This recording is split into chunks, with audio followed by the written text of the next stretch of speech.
Welcome to episode 89 of Culper's Canteen Cup. Josh and Roger are holding up their notes for the episode, and let me tell you, we're going to have some 20-minute rants in this one. It's going to be a good one. I think the last episode was really good. You heard Josh and I kind of get into it. We had more discussions later on that on the chat. We're going to have to release those chats someday for posterity's sake, 'cause they're pretty good. No, you know what Yeah, the funny thing is, and I know I'm jumping right in your intro, but it's like me and Luke were like, man, that was kind of a long monologue, and then immediately Josh comes back, man, that was the best episode ever. It's like, yeah, no shit, MFer. You talked for freaking 25 minutes. Sorry, had to get that out there. it was like listening to Dan Carlin, history podcast, man, where Dan Carlin just talks for 4 hours straight, man, about the Mongolian horde or whatever. But man, it was good. Josh has some really good points on that one. I didn't get any really negative feedback on that post. Maybe you guys did, but yeah, good episode. So this one, we're gonna kind of throw a few curveballs. Josh has some stuff to say. He's promised to keep it under 20 minutes per monologue.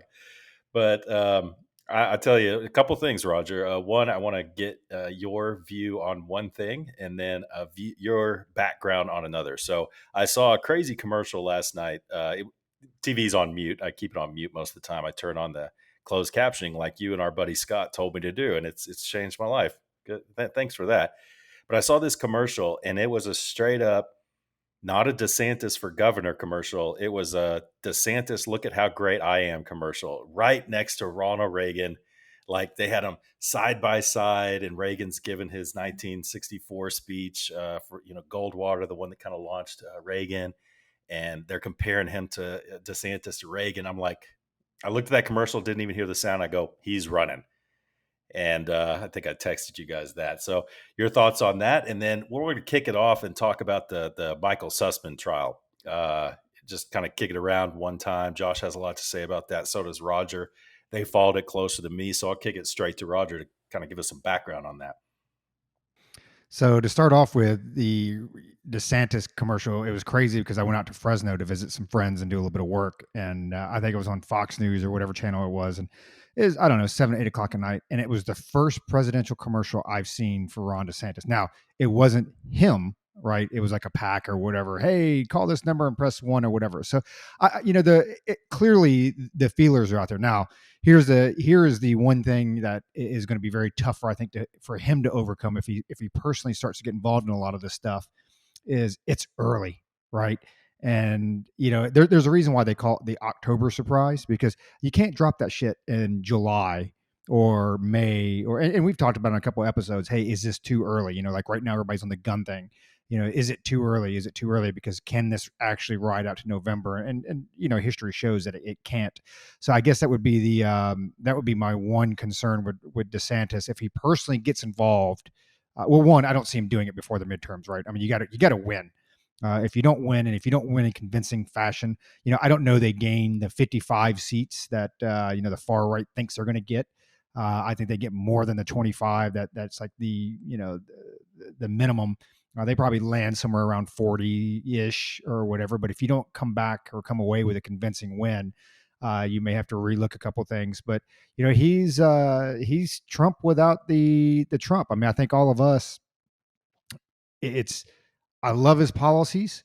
And folks like us would vote for him anyway if he was one. Well, maybe not Josh, because he would never vote for Romney if he was the presidential candidate. But most of us would, if Trump runs, it's like, yeah, I don't like his personality. I get it. He's brash. I don't, some of his tweets make me cringe. I'm like, we could have really done without that tweet. Just kind of roll with the flow and this. But I like his policies and I like the results.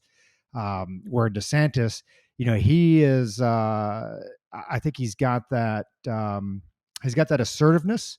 But not so in your face and not to the point where he's actually degrading somebody. I mean, when you go back and look at Trump's, some of the things that he says, tweets, like, she looks like a baboon. I'm like, okay, well, you know what? You could have said it nicer than that, right? Maybe she does look like a baboon, but you don't necessarily have to say that. I think Ron DeSantis is as assertive, maybe not so much in your face or so degrading, but, I think if he keeps it up and he keeps doing what he's doing in Florida, I mean, it's I want Josh's thoughts on this because he comments a lot on it. Like, what's her name? Nikki Fried, whatever the hell her name is. She's like, I'm the only Democrat elected, da da da da da. I'm like, dude, I said, you know what? The last person you voted for governor was Andrew Gillum. And that's been my post now. I post that picture of him where he's like half naked, coked out on the bathroom floor. I'm like, you know what? Your judgment speaks for itself. Like, this is the last person that you voted for. And look how close Florida came to having that guy versus who they have now. So long way to go. I think he runs. Question for Josh. Do you think he has, and especially because he's in Florida, right? So do you think he has conversations with Trump? Because I still don't think Trump is going to run. But do you think there's some deconfliction there? That, like, they get on the same playbook? Hey, this is what I'm looking at. I'm going to run. Are you going to run? You know, that type of thing. I think he does, or I think someone within his inner circle has those conversations. He would be absolutely crazy if he didn't, and Trump would be crazy if he wasn't having those conversations with DeSantis. I mean, because at the end of the day, if Trump doesn't run, then obviously he's going to get behind DeSantis.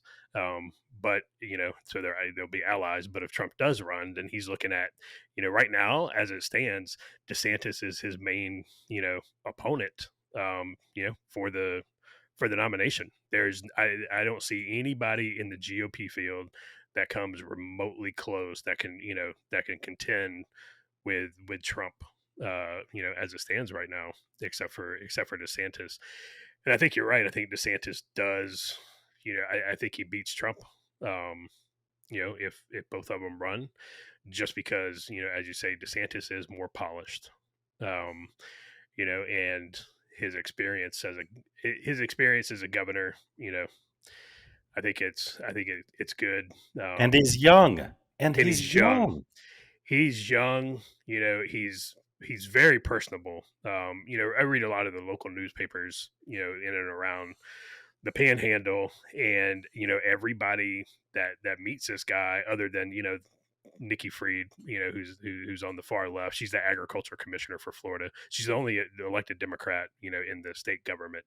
But all she does is tweet about getting high and her support for Andrew Gillum, who wound up on a bathroom floor, naked with a crack pipe, like you said. Everybody talks about how personable Ron DeSantis is, one on one or in a group setting. It's not, he is not the loudest voice in the room, which and God love him, but that's Trump. When Trump's in a room, Trump wants to be in charge of that room, and that's off putting to some people.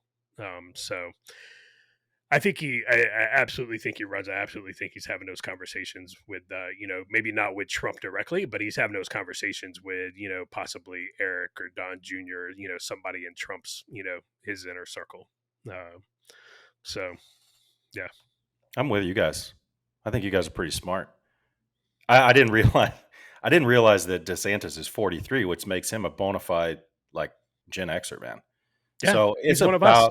it's about time, man. It's about time. We need to, send these, septuagenarians back to their nursing homes and stuff, man. There's some old folks, man. There's some old folks out there. And I mean, I don't know if I like the crop of young Republicans, youngish Republicans that are in there. Dan Crenshaw is one of them, but I don't know. But definitely the younger Democrats are just, is there a young Democrat out there that's not raging progressive, basically socialist? I don't think so. So yeah, it'll be an interesting race. I'm telling you, I do think that the establishment is going to push hard for Pence, though, Josh. I don't think Pence has a chance against either one of them, but the establishment will make it seem like he does the closer we get to the primaries, I think. But those debates, it'll be interesting, man. Be very interesting. So, Roger, man, tell us about Sussman. Give us a quick rundown, because like Josh says, this is a very, very, very important thing going on in our justice system and in politics, but nobody seems to really care about it because a big spotlight wasn't shined on it. And we're not going to spend too much time on it, but we do want to cover it.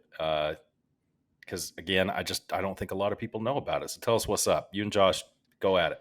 So I'll kind of lay out some of the background, and then Josh can go into to some of the issues, and I got a couple as well to bring up. But like Luke mentioned and Josh brought up during the last episode, I mean, this is something that should be in the news right here.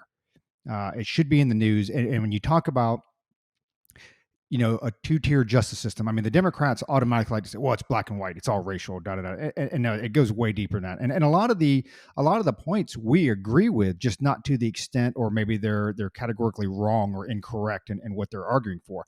This case here, in my eyes, in my opinion, from what I've seen, what I've read, what I've watched, this is proof. And again, I get it. It's one case out of how many millions. But you talk about a two-tiered system. Like, if you really want to unite the left and the right, this is the type of stuff here that does it. But it doesn't see the light of day. And why the right and the conservatives and the Republicans don't push it harder on Fox News is beyond me. And then the left, of course, whenever they bring up something, you bring up this, and you show them their hypocrisy. And it's like, oh, well, and most of them aren't even tracking it, because it doesn't get the traction. Obviously, we know the CNNs and MSNBCs, they try to flush it down the toilet. But along with Hunter Biden, you want to talk about gun control, let's talk about, what Josh brought up. Let's talk about Hunter Biden and the handgun thrown in the trash can by the elementary school. But anyway, I digress. So Michael Sussman, right? He was a former DOJ prosecutor for their criminal division. So the guy's got ties within the Department of Justice. I don't know how long he was there. I'm assuming he's probably there 10, 11 years, give or take. That seems to be the kind of run-of-the-mill timeline those folks are there. And also the Clinton attorney, right? Hillary Clinton attorney, or one of her team of attorneys. So he brought allegations to the FBI, specifically James Baker, who was the FBI, I think, lead attorney at the time, about contact in Trump and Alpha Bank, which is a major Russian bank. Now, it wasn't directly like Donald Trump picking up the phone and calling. He was basically saying that there was some internet traffic back and forth on servers that linked Trump's residence, and I think even his office building, to this Alpha Bank, right? So direct correlation. So basically, for those out there that aren't tech savvy, somebody gets on your laptop from your house or your apartment, and they log in, email, whatever, to my place here. There's a direct link there, right? It's like making a phone call. Hey, we know this person called. We know this person was in contact. So Michael Sussman goes to the FBI, says, hey, I'm just here as a good American, right? I'm just here as a good American to do this. So the FBI investigated and dismissed it. It's funny because when you go look at hindsight, they say, oh, we knew immediately it was, this was bogus. That's funny because, you go back to the Wayback Machine and where all this comes to play. While the FBI was investigating it, Hillary Clinton's campaign received a leak from the FBI and told reporters, Russia, Russia, Russia, right? That's where a lot of that stuff came from. Now, obviously, there's a Steele dossier and this and that, but that's one of the big pieces. People were like, oh, there's direct link here. There's direct correlation, direct conversations with Trump and Russia and this Alpha Bank. So she leaks it, which, of course, how did she get it? Well, I can tell you how she got it. And this is my own deductive reasoning here. I don't have any proof, but, Michael Sussman, former DOJ prosecutor, FBI investigates, FBI, he obviously told her. But the whole point of the Michael Durham case was that he lied to the FBI when they asked him specifically, are you here on behalf of Hillary Clinton as her attorney or legal representation? He said no. So Durham, through his investigation, says that's not necessarily the case because and I didn't get all the facts. I know Josh printed out a lot of the stuff where he was posting it, but the main thing that I saw was that Sussman actually billed for the time. He actually billed Hillary Clinton for the legal 2 hours or 4 hours or whatever it was that he spoke with James Baker. Okay, so anyway, they bring him to court. He's on trial for lying to the FBI. And, after, even though Sussman billed the time to the Clinton campaign, they find that he is not guilty. Now, again, I didn't see all the evidence. I didn't see all the, I didn't see the defense's case and their evidence. What I did remember going up to it, and I'll shoot it over to Josh before I get any farther. They knew there were a lot of issues going into this thing. And it's kind of funny because I think and pretrial is the wrong word, but jury selection, once the trial date's been set, like the coverage from that point to when the trial started, there was more coverage during that time period than there was during the trial and the actual verdict. And now I see why. As I go back and read, and as Josh is going to touch on, you'll start to see why, and you're going to start to see why there's a two-tiered system. So long story short, Michael Sussman, on behalf of Hillary Clinton, allegedly, on behalf of Hillary Clinton, went to the FBI, said, I've got, cold hard proof, connection between Donald Trump and Russia, the Alpha Bank. They go and investigate, don't find anything, but during that time, Hillary Clinton leaks it to reporters. So you talk about the October surprise. That was supposed to be the October surprise. And of course, even now, 5 years later, what do we hear? Russia, Russia, Russia, Russia. And it's like, this Russia thing has been debunked 5,000 times, but because nobody covers it, nobody knows. So, Josh, you want to get into some of the points of contention and some of the issues with the case itself? Yeah. So yeah. So you hit the wave tops. Yeah, James Baker was he was the then FBI general counsel when Sussman went to him, and the FBI testified in the trial that they knew almost immediately that the information that Sussman provided was not true. It was debunked almost immediately. Yet that information, along with some other information, was used to compile what has been infamously known as the Steele dossier, right? And that was the Steele dossier is what predicated the opening of the CI investigation into into the Trump campaign and and Carter Page. And we've talked about the FISAs, that came later, that were altered. Information was omitted to get those FISAs approved, within the FBI. A couple other highlights on that on the trial though. So one of Clinton's former campaign managers, Robbie Mook, testified, under oath, that Clinton personally, quote, agreed with the decision to feed that Alpha Bank data to the FBI. Right. So Robbie Mooks, our former campaign manager said, yes, Hillary personally approved this. Right. So that, I mean, that's huge.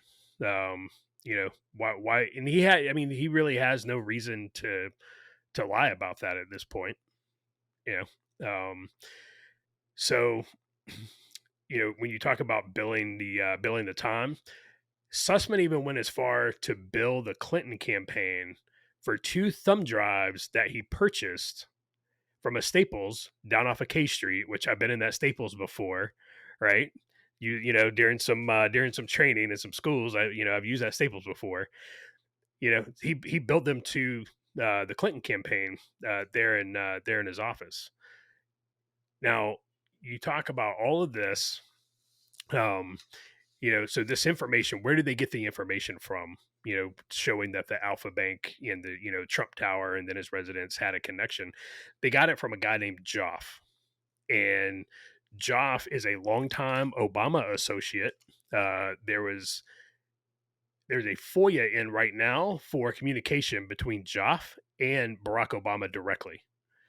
Nobody knows what's in those emails. Nobody knows what's going on. But that's also part of the communications that they're claiming attorney-client privilege over between Durham and the Clinton campaign, along with a bunch of emails between Clinton, from Clinton and Fusion GPS. So it's just the whole thing. My fear is this. A couple of concerns. One, I think Durham has about 5 months before Merrick Garland shuts the special counsel down. This is the second person that's been indicted.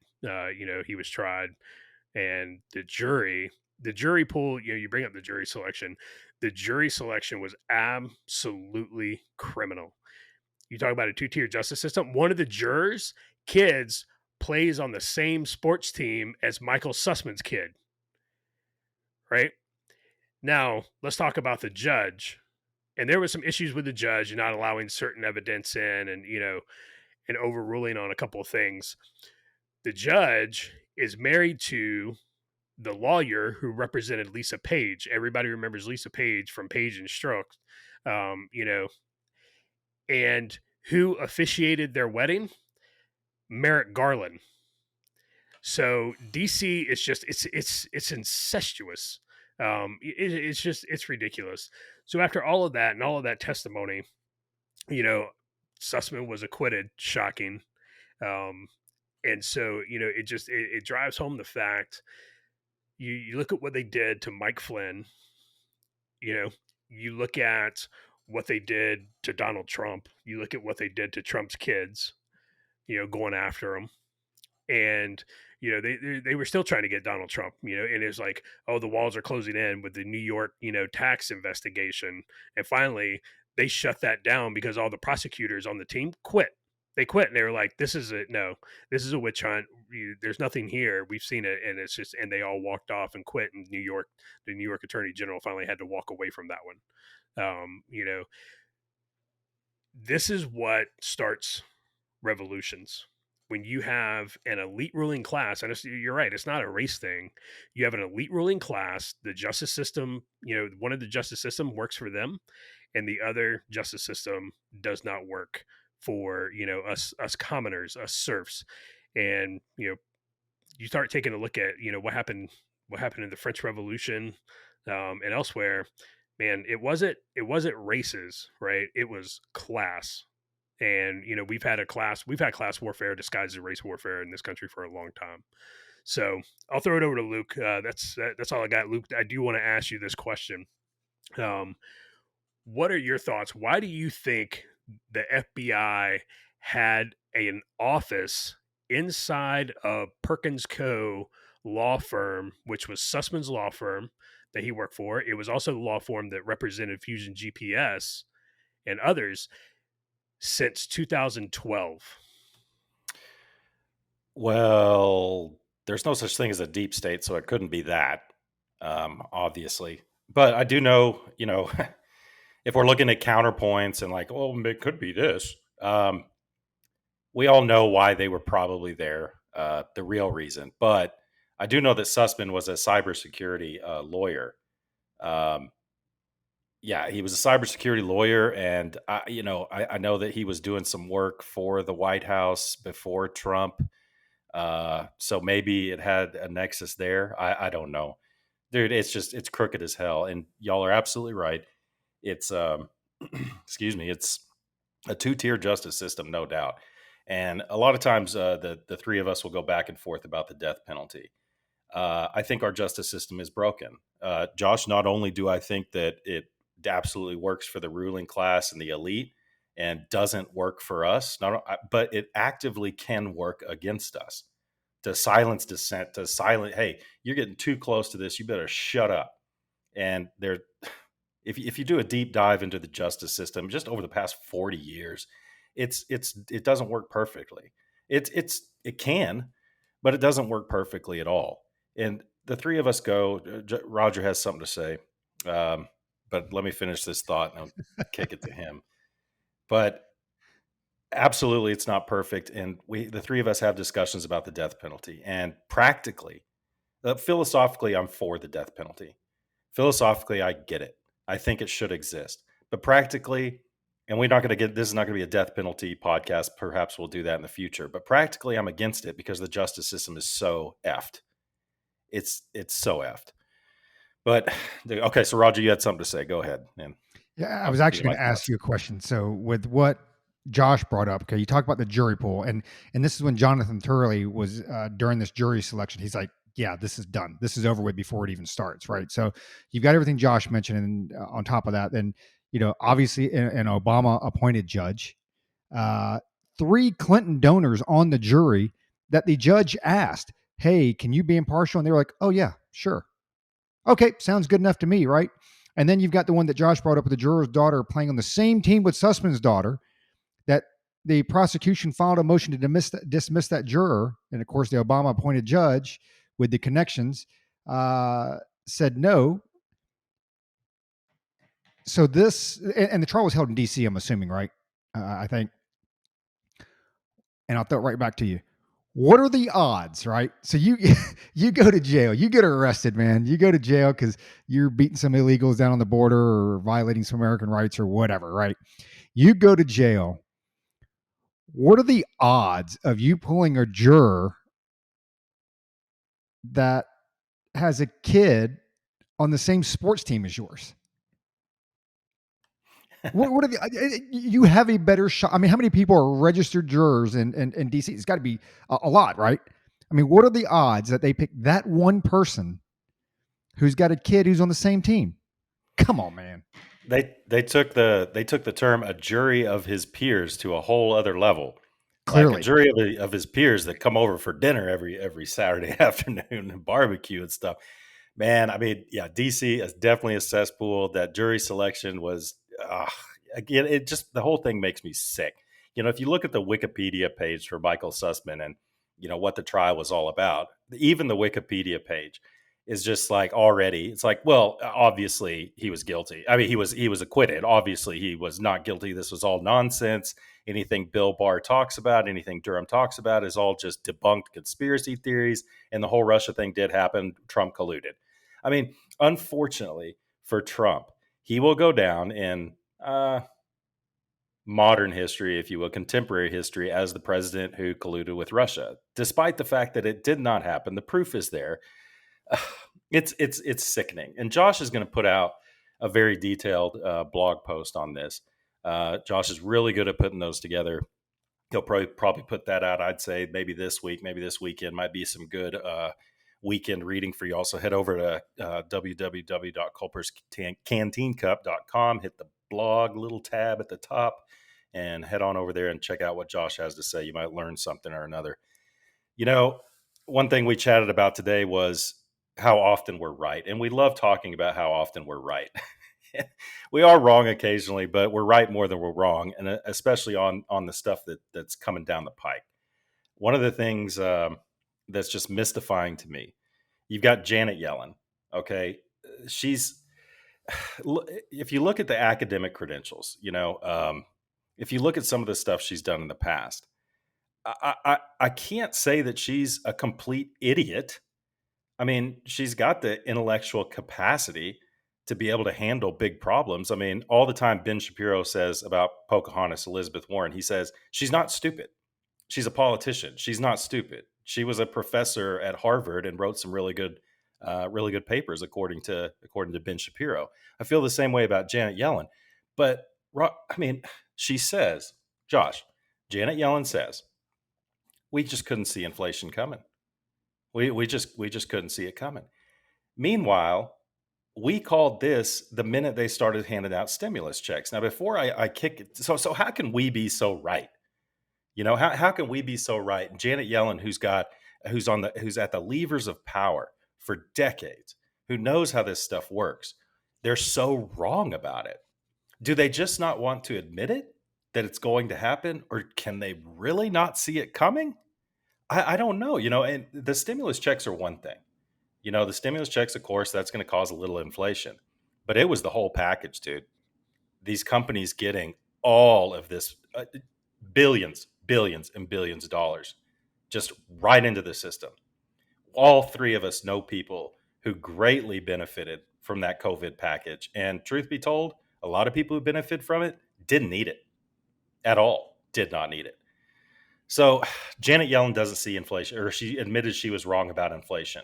Josh, Janet Yellen, how did she get it so wrong? And just give us your thoughts on inflation. When is this ever going to go away? Now, I think the three of us have some opinions on that. And we'll probably call it pretty close to right. But how do we get out of this? How long is it going to take? Yeah, I'll wait to address that last question because that's gonna take a while, and I won't go on. I promise not to go on a 20-minute rant here.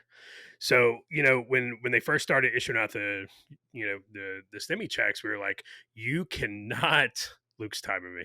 You cannot shut down the economy, close down businesses, and then basically print 80% of the money currently in circulation right now. Like, you can't do that without some very long term painful impacts, and significant emotional events to the country. But they did it anyway. And first, so you got to lay on, you lay on Hanlon's razor, right?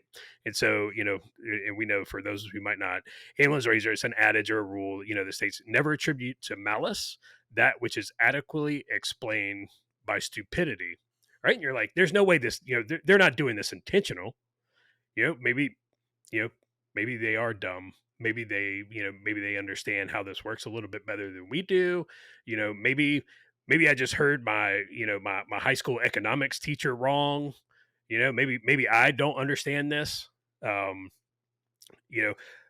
but after a while, you realize these people are both.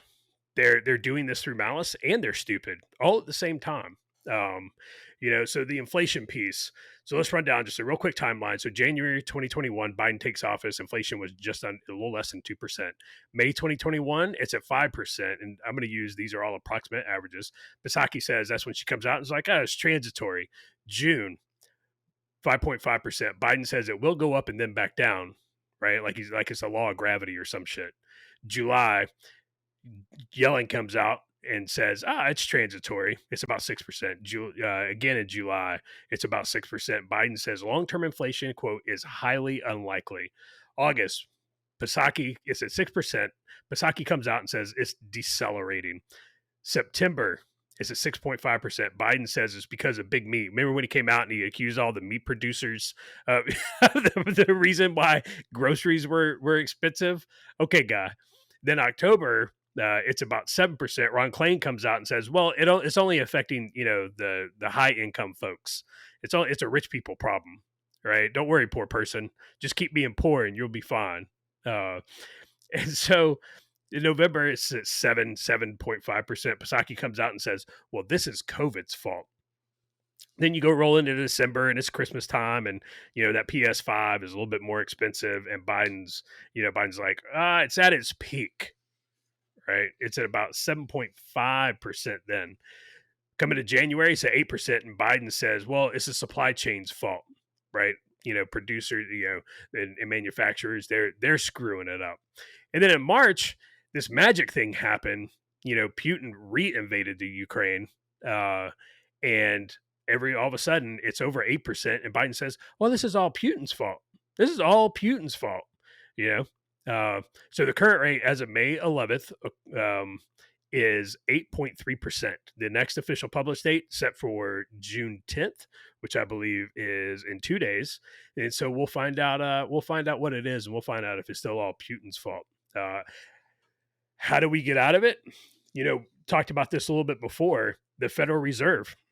When you go back and you look at the recession, in the 80s, the inflation coming out of the Carter administration, how did the Federal Reserve tamp that down? They tamped it down by raising interest rates and creating a recession. That is the only way. The government only has a hammer when it comes to being able to fix inflation, and that is through causing a recession. That's the only way the United States government can fix it. And so that is what they are going to do. I don't see how it works and them not do it. And I think it's going to be a very painful recession because of how high inflation is right now. Again, this was not difficult to see. Anybody who had passed high school economics knew that what was going to happen when you shut down an economy and then you just punch a bunch of money into it. Now, was it intentional or was it through stupidity?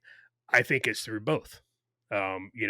It's like the gas thing, and I know we're going to get into that, so I won't get into it, but it's partly intentional, partly stupidity.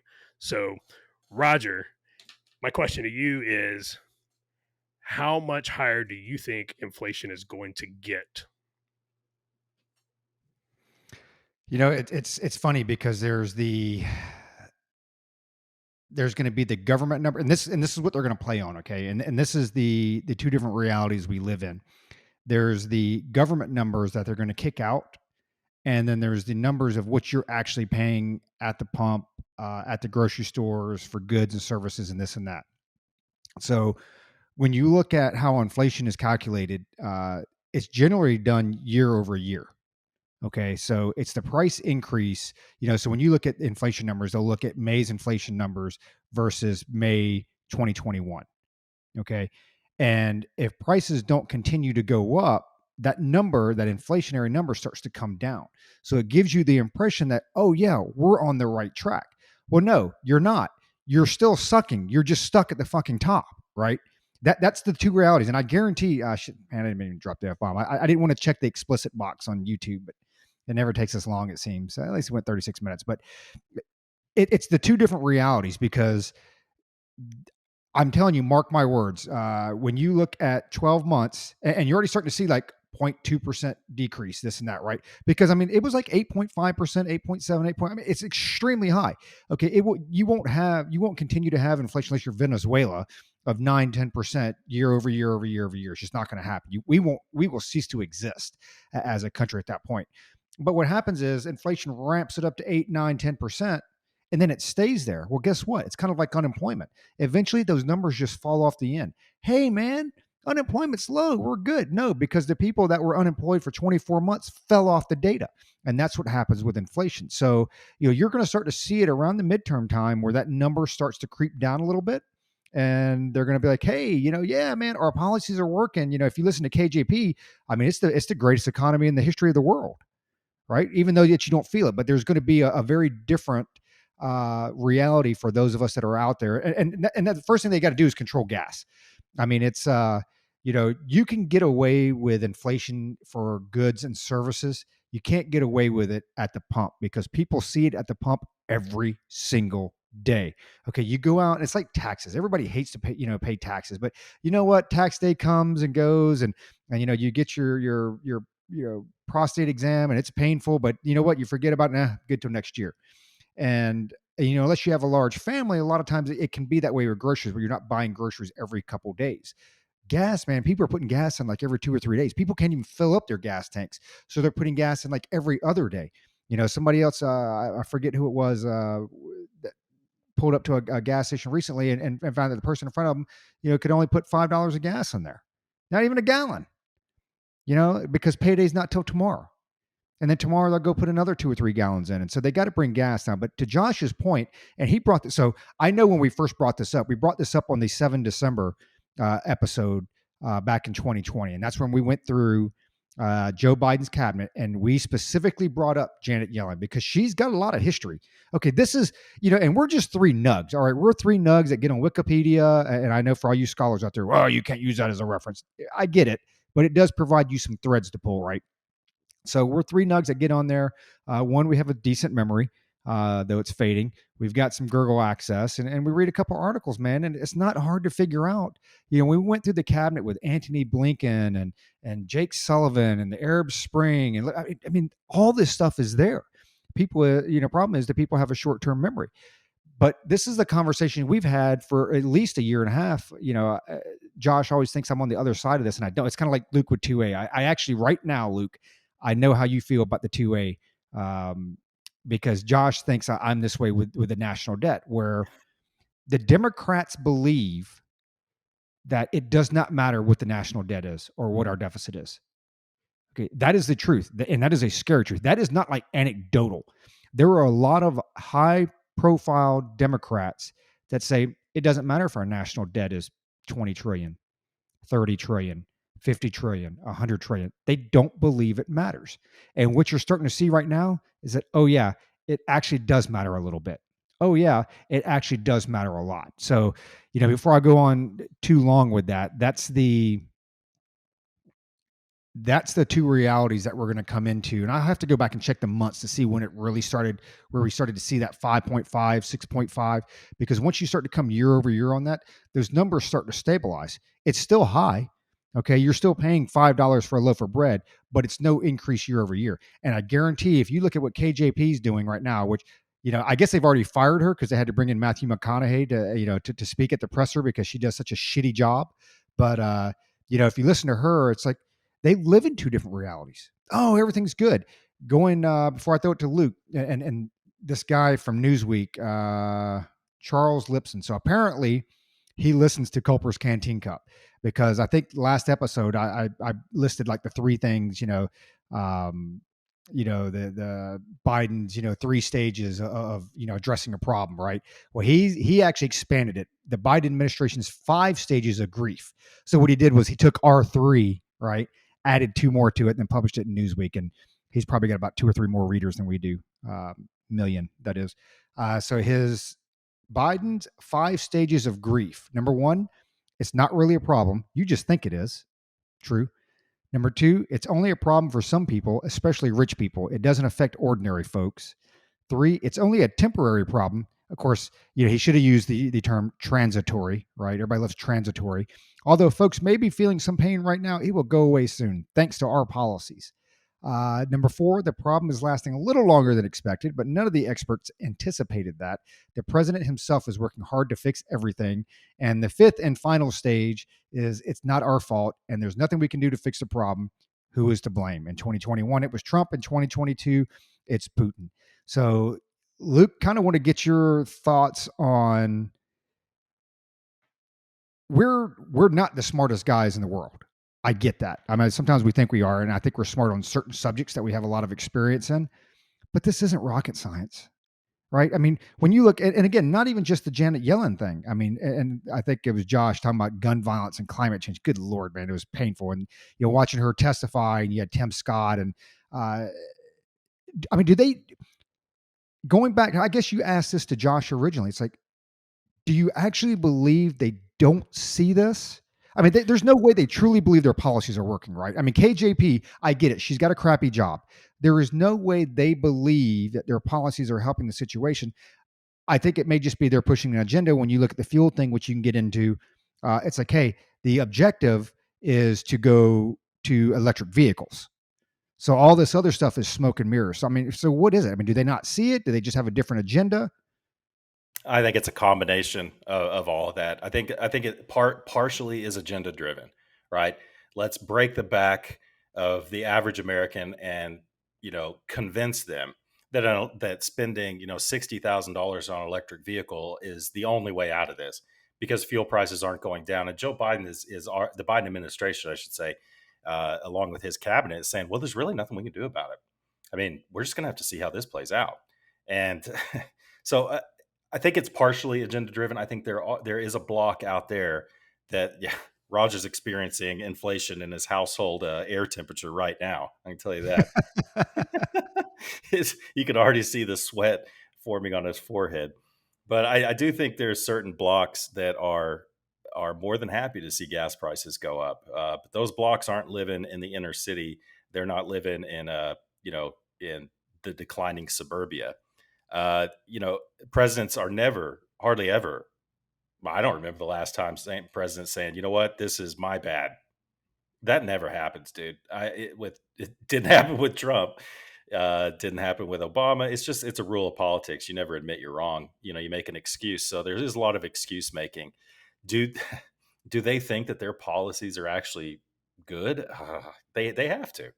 People generally people act in their own best interest, make choices that they think are right or in the public's best interest or whatever. So calling them stupid, I say, we talked earlier about paralysis by analysis. I mean, Janet Yellen's got more information at her fingertips than we could ever dream of having.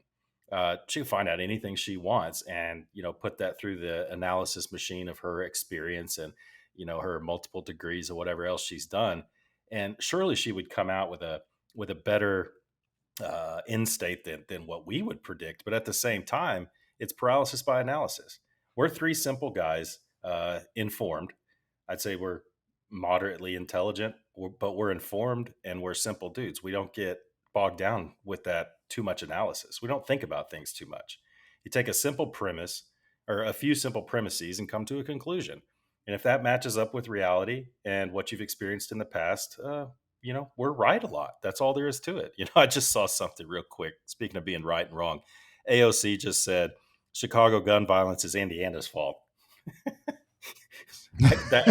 That's complete non sequitur. But man, that girl, we should we should we should have an little AOC segment each and every week. Janet Yellen. There's one thing she said that is so. She said some really bad stuff. You said she was talking about gun violence and climate change and things like that. But one of the things she said, she weighed in on the abortion issue, and she said that, and this was so short sighted. And she said that, well, if we provide people of color basically access to abortions, that will free up women to work harder and contribute to the economy. It's like, forgive me, Mom, I'm about to say something bad. But when I heard that, I was like, bitch, how stupid are you? You want to take a potential worker out of the workforce? You give that kid 18 years and that kid will be in the workforce. Like, if you look at it from a strict economic viewpoint, you want a bigger population, a bigger workforce. But Janet Yellen had to weigh in. And I think that, this woke politics, it just, it gets in the head and it poisons that analysis of the final solution, whatever it's going to be. You know, I'm in Odessa this week. Odessa, spend some time in Midland, Big Spring, down here in the Permian Basin, where they're still pumping oil, buddy. Let me tell you, just about every pump jack is working. I did a big area familiarization the other day. Just basically drove around this area, and it's truly, to me, it's not the most appealing to the eye in the world, but I love seeing it. I love seeing all the oil out there. You would think it's real dirty out here. Well, if you mean dirt, yes, it's very dirty because there's a lot of dirt out here. Okay, there's a lot of dirt and scrub brush. But one thing I noticed, looking at these pump jacks and looking at some of the fracking operations that are going on out here, you look at those sites, they're clean. Dude, they're cleaner than the city, way cleaner. They're cleaner than stretches of highway between Lubbock and Post, Texas. There's no trash because those oil companies have to keep it clean. They work under some pretty stringent rules. But it's a forgive the phrasing, but it's a well-oiled machine out here, man. The pumps are working. We want to talk about gas prices a little bit. Roger kind of started us out on that. Yeah, dude. I mean, I see it every time. We send flex pictures to each other when we have enough in our wallets to fill up the vehicle. We'll take a picture of the fuel gauge. Don't mean to brag, bros, but it's like flossing your Gucci and your Rolex nowadays. It's This is another thing we called, and we called it pretty early on. And it kind of goes back to Rogers. Is this agenda driven? Is it policy driven? What is it? Is it on purpose? But the oil markets and the price you pay at the pump is based a lot on speculation. Saudi Arabia could not announce that they're opening the spigots, open their production 300%, not announce it, and you would not see a change in gas prices, not immediately. But if they announce it, and they say, you know what, we are going to open the spigots to unprecedented levels. We're going to produce more than we've ever produced. All of OPEC can come out and say that. There would be an immediate effect at the gas pump because a lot of it's speculation. This goes back to Joe Biden, his first or second day in office, shutting down the Keystone Pipeline. Now, people like our loyal listener, Bonnie, will say, that doesn't affect gas prices. And she comes up with all these facts and figures on how much it's going to transport and this and that. And there's already pipelines that exist. It's not about that. It's about speculation. It's about, okay, we are investing with this company or this series of companies, this conglomerate is investing in output. They're going to take it in the chin hard over the next 5 years, but they are going to eventually pump more product through there to make more and more and more and more and more money. That's called, and people are going to invest in that. Speculation. I mean, that's a very, very, very simple way to put it. It's a lot more complicated than that.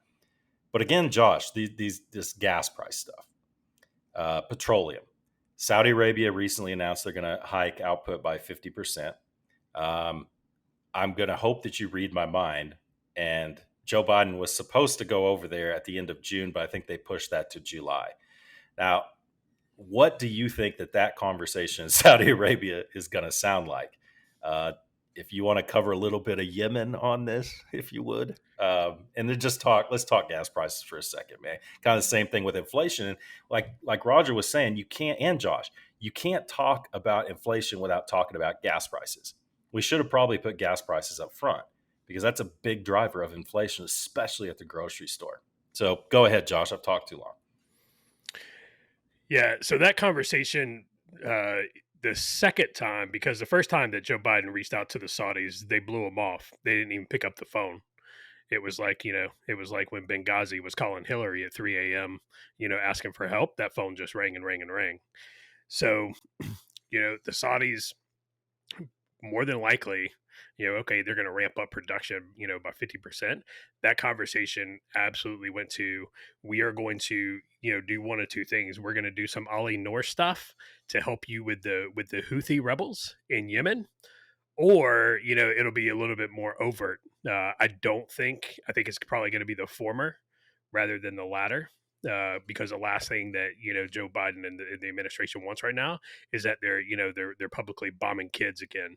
While they're trying to save kids in U.S. schools, but killing them in abortion clinics. We can't be publicly killing many kids like he did the Afghani kids, and in Kabul in the during the withdrawal. So that's probably about how that conversation with the Saudis went. And then the Saudis probably told them, well, yeah, by the way, you're also going to do A, B, and C too. And they have them by the short hairs, because everybody understands, like Roger said, and you said, like, people are filling up their car every day, every couple of days, especially the folks that can't fill it up, all at once.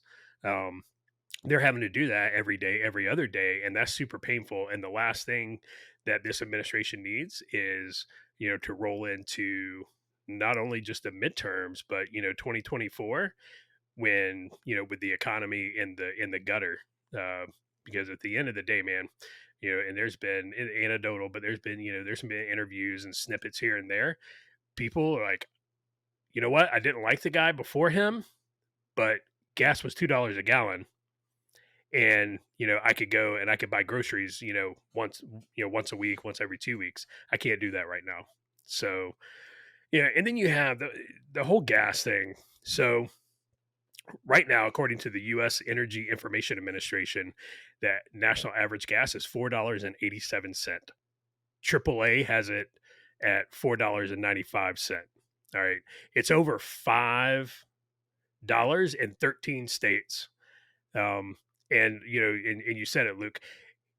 The administration basically came out and said there's not a whole lot more we can do about it. So basically, they threw their hands up in the air and was like, we're the most powerful country in the world, but there's nothing we can do for you. Sorry. Think about the message that sends, not only to the American people, but just think about the message that sends to the rest of the world. Like, you are the most powerful country on the face of this earth, and you just threw your hands up in there and be like, yeah, sorry, I can't help you. That makes me lean toward malice. Like, this is intentional. They don't want to help because there's shit that they could do to fix it, but they don't want to. Back in November, we're going to release 50 million barrels from the strategic oil reserves. That has never, ever, ever worked. In the history of the United States and the Strategic Oil Reserve, never has it worked to lower gas prices. Jimmy Carter tried it in the late 70s. Guess what? This shit didn't work. November, they came out and they were like, we lower gas by 3 cents a gallon for 5 hours. Right? It's like, dude, the drop in gas didn't even last 24 hours. Fast forward to March 30th, he released 180 million barrels out of the strategic oil reserves. Now, answer me this. It's not going to work. You've already done the proof of concept with 80 million barrels. Now you're just going to double down and be like, no, man, we'll release more and see if we can get it, knowing that it's not going to work. It's not going to work. That shit is out of malice. Why? To drive us to green, quote unquote, green energy. Right? I don't know if you guys saw the interview today with General Motors. We're unveiling one of their new electric vehicles up in Michigan. And, they're standing around. They're like, look, the battery is, concealed. Basically, the battery is, built into the frame of the car. So you don't have, so you have your, you have your engine compartment space, that's, more storage. You have Trump pace. They're talking about they're talking it up, all the features, everything. And one of the reporters is like, so you plugged it in? Yeah. Where's the energy coming from that's charging it right now? And this lady from General Motors tried to tap dance around it instead of just saying, hey, yeah, look, yep, we understand that's a shortfall, right? That's a, shortfall right now. That's a limiting factor, or a lim fac as we call them. Completely understand. No, she tried to tap dance around it until the guy from the actual energy company was like, oh no, we supply this building with power and it's like 95% coal. And the lady was like, and then they cut the interview.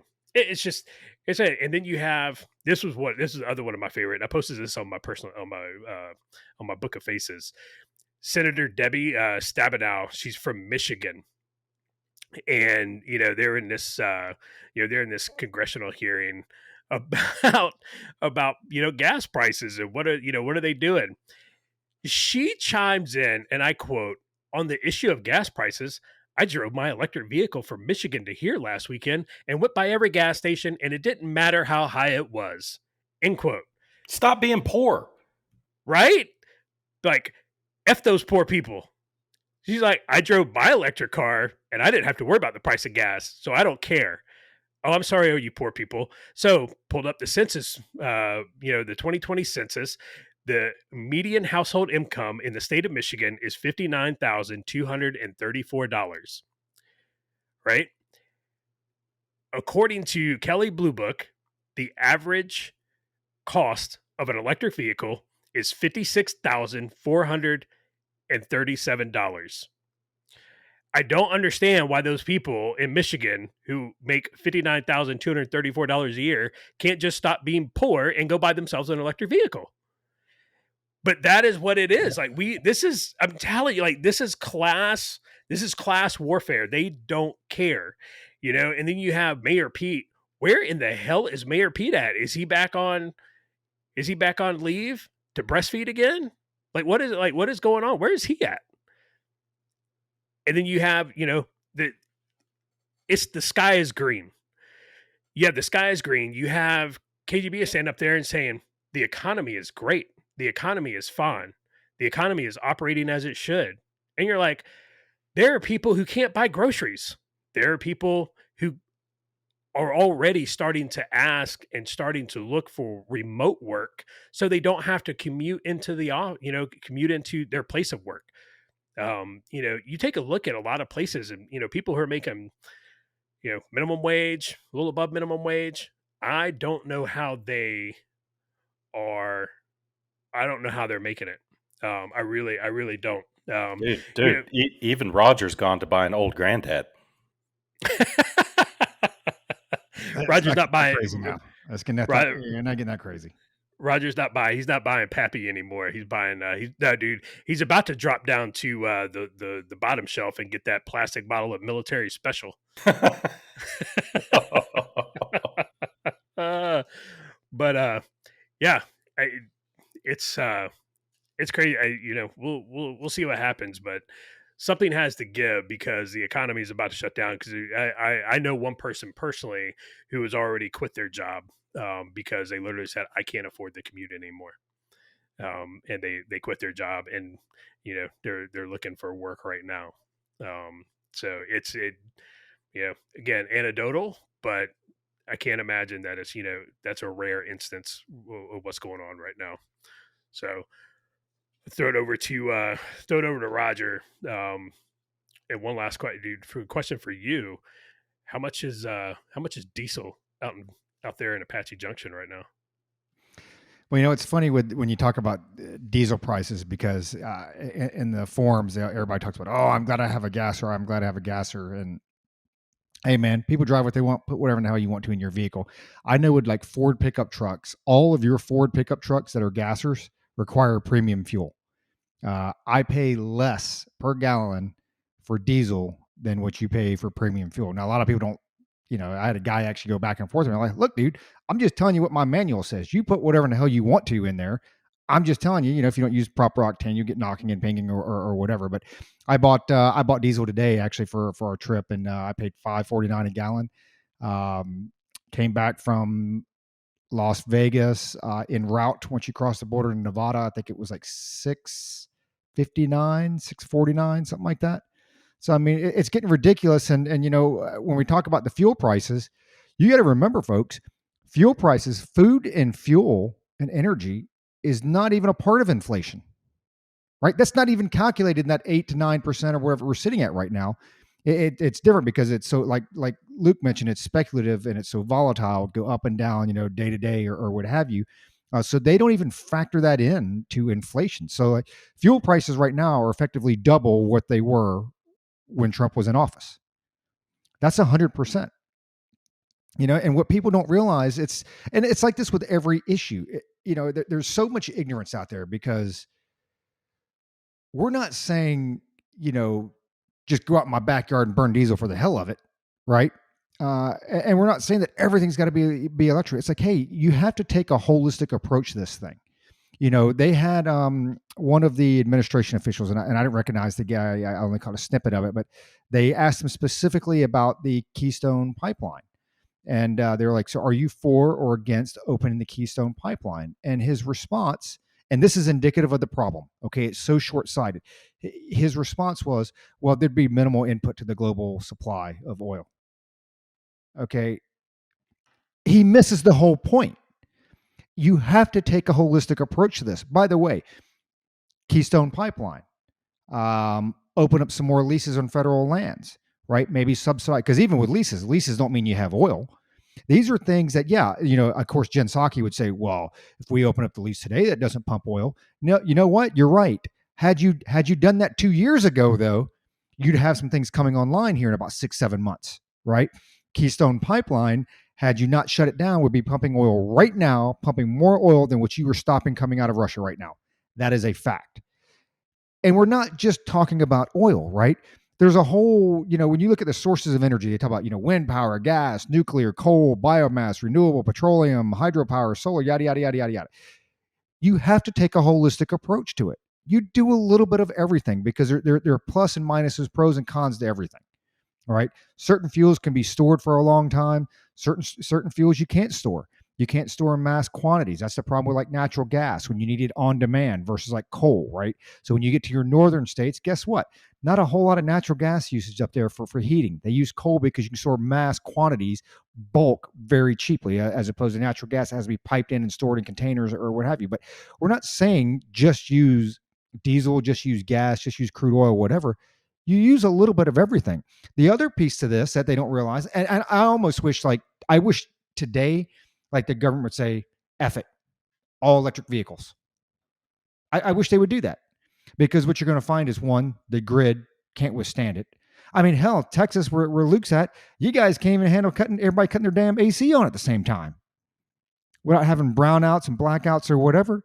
I mean, we were talking about it here, even up here in Phoenix, during like 3 to 6, hey, your AC and everybody, I mean, you do this, as a personal choice for cost, but they do it to, 3 to 6, you shut down your AC. They do it to relieve the stress on the grid, much less plugging in 30 amp outlets to charge your electric car. And talking about the lady from Michigan, well, yeah, I drove by all the gas stations and this and that. Tell me what the cost is to charge that car, because I know here in Phoenix, you will spend more charging your car than you will pay for gas. That's a fact. Okay. Unless you live by a Fry's where you can plug that shit in for free.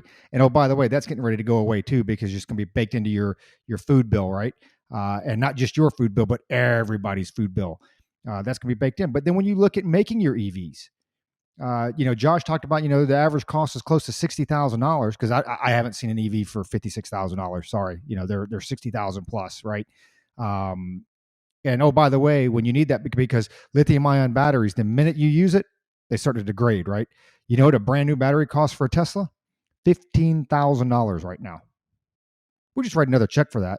And oh, by the way, so where do you get the rare earth minerals for all these batteries and EV cars? Okay. A lot of them we import. Okay. Lithium. We talked about this before. You ever looked at a lithium ion mine? 500,000 gallons of water used to process 1 ton of lithium ion. And again, we're not saying electric vehicles are bad. I was talking to my wife the other day. I said, if I actually had a job where I worked in Phoenix and had to commute, like, hey man, I think about an electric vehicle. Why wouldn't you?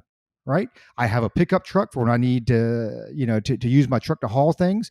But, if I'm just commuting, dicking around town or whatever, yeah, I'd hop in an EV.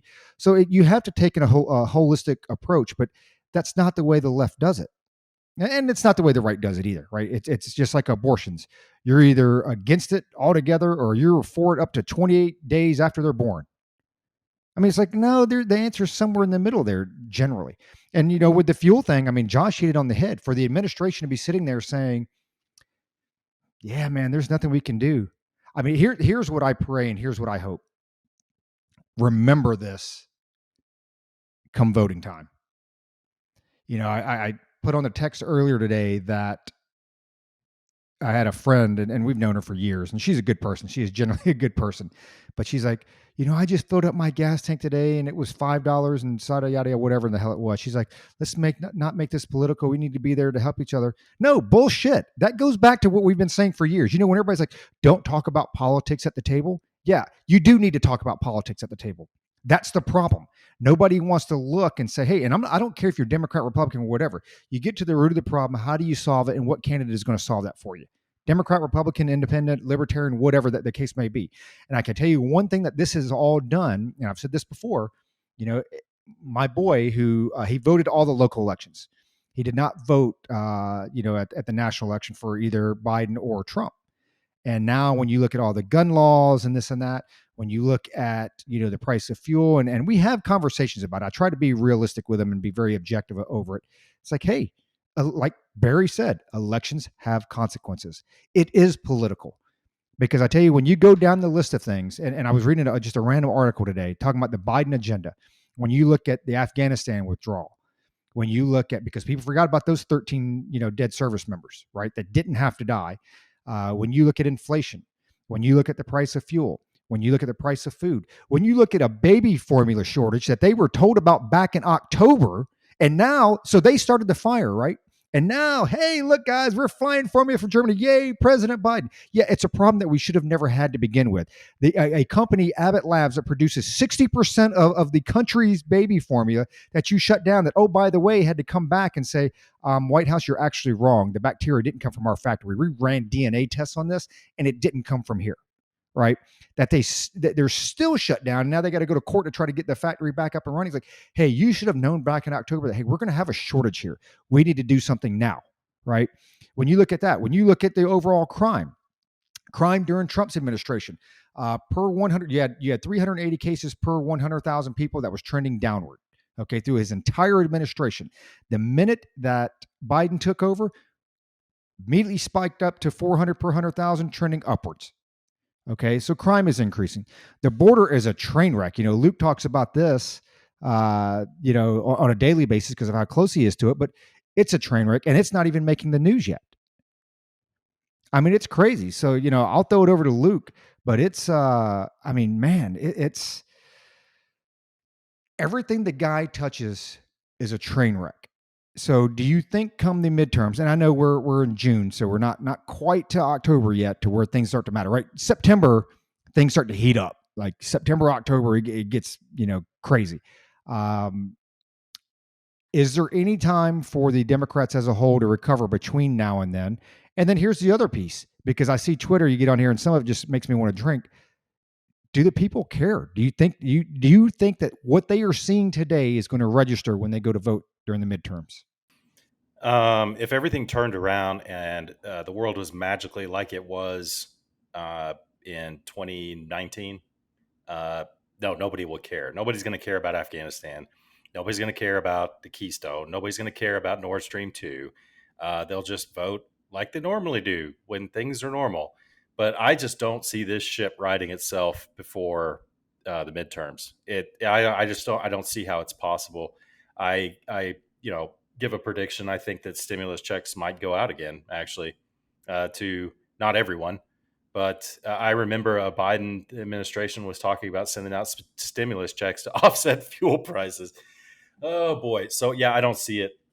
I don't see it correcting itself. I don't think that the problems in the first year and in the first half of the second are going to be weighing on people's minds. It's still going to be gas prices. The gas prices may go down a little bit, but food prices won't. Your restaurant prices won't. Your treadmill won't. Jen Psaki. So glad she's gone. So real quick, couple real quick thoughts, because y'all both said a lot, and some really good points, man. First of all, what Josh was saying about the strategic oil reserve, that he's 100% on point. People do not understand the strategic oil reserve. I'm not going to go into exactly what it is and exactly the function of it, but it ain't to bring down gas prices in the short term. It won't do that. I'd encourage y'all to look it up. Look up what the strategic oil reserve actually is. It ain't a bunch of oil sitting in tanks. Now, there is some of that there, but it's all in the ground. there are wells capped out there that are strategic oil reserve that the federal government has come down and said you cannot drill, or you can't. We've already drilled, but the well is capped. That's strategic oil reserve. So anyway, look it up. It's for wartime. It's for like serious wartime or serious catastrophe time, where gas would be $15 a gallon anyway. So people don't understand that. I'm with Roger. I'm not against EVs at all. I mean, I'd love my household to have a Tesla. If I could afford that, man, Tesla's a cool car. Um, Fast, 0 to 60 in 1.7 seconds. Man, that's like a rocket ship. It's like driving an iPhone on wheels. I mean, it's cool, man. I know that there's Tesla owners out there that discover a new little trick on those things. Like it's almost like a hidden, what do they call it? A Easter egg. Those cars have Easter eggs all over them that are just really cool. Um, I always want my gas guzzler though, but I wouldn't mind having an EV. But one of the things I cannot stand, and I'm not an economist at all. Look at my bank account, but artificial demand doesn't work. Creating demand, like engineering demand, like for clean energy, it doesn't work. Not really. It doesn't work in the economic system like it's supposed to. So when you engineer artificial demand, look at Solyndra. That's what you get. You don't get the most efficient product you could possibly have when you engineer demand, like is being done for clean energy. One thing that just kills me, I'm all about it, Roger, diversifying energy sources, man. Let's have them all. But one thing that kills me about the Green New Deal people is they don't consider nuclear clean energy. Man, they're still living on 3 Mile Island in Chernobyl and Fukushima, man. I mean, it, again, if we would go all in on nuclear power, bro, there's how you have all the charging stations for the greater Austin metroplex area is you build a nuclear plant, out east of town about 30 miles. And man, just get that thing running with a couple Westinghouse, generators, man, you're set. But man, they don't consider that green energy. One last thing on the energy stuff and the inflation stuff. We mentioned it. Biden's 5 stages of grief and all that is that it's Putin's fault, right? Well, right there, even if you buy into that, even if you buy into this is Putin's fault, that is an argument against globalism. Do you really want a war in a far off, place in the world affecting your economy when it has nothing to do with you? You don't want that. It's an argument against globalism. So people need to stop saying it's Putin's fault, even though, partially it is, but partially it is because we have globalized an economy to where the smallest little event in a strategically important area could possibly be a contributing factor to wrecking your economy. So speaking of wrecking the economy, there's a migrant caravan that's being covered a little bit. I haven't watched too much news, but it's been on Fox. I don't know if CNN or MSNBC are covering it, but migrant caravan anywhere from 5,000 to 15,000. I don't really know the size. I think Fox was reporting it was 33 miles long or something like that. That leads me to believe it's probably closer to 15 to 20,000 people. Now, this seems like a big deal because they're all coming at the same time. But if you look at, open source, media that's out there, some of these processing centers on the border are processing up to 1,000 people a day who are just crossing the border, turning themselves in and claiming amnesty. Now, the current policy for that Alejandro Mayorkas has put out is there's 3 categories to deport someone. Number one is if they're actively crossing the border. So if you catch them before they cross the border, you can send them back, right? They're not even in yet. So if they catch them crossing the border, nope, you're not coming in. Number 2 is the Title 42 stuff, kind of, where it's like they are an active threat to public health. Okay, and number 3 is if they're in the commission of a felony or they have committed a felony. Crossing the border is not, having crossed the border illegally is not included in there. So you're getting in some of these processing centers up to 1,000 people a day. So it's like, well, if it's 15,000 people, that's just 15 days at one processing center. So I mean, what's the big deal? I mean, it's status quo, in my opinion. It's like this is getting more coverage and it's more impactful, but what's the big deal, man? There's so many people coming through already. I don't see how it's sustainable.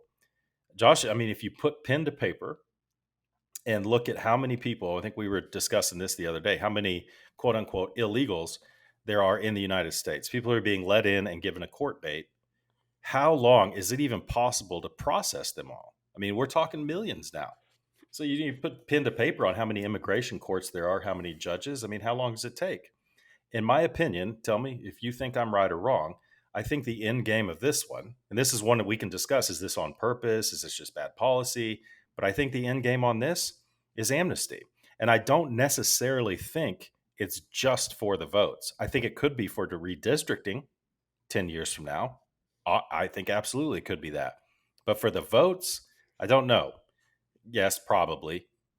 But dude, amnesty has to be the end game because they can't be processed. It's just physically, it's not possible. And they can't be deported. That's not possible too. It would take too much manpower. So what are your thoughts, Josh?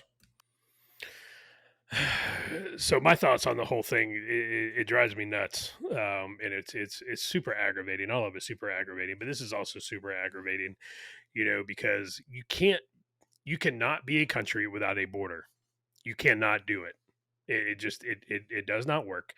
And I remember, I vividly remember Congress coming out and telling Trump that they were not going to give him 5 or 15 billion for the wall because that was just too much. But then we turned around and we gave Ukraine, 40 plus billion, to go into the money laundering capital of the world, so it could make its way back into, Congressman's coffers. So that part drives me nuts. But we're talking about the southern border, and this was a long time ago. This was 04.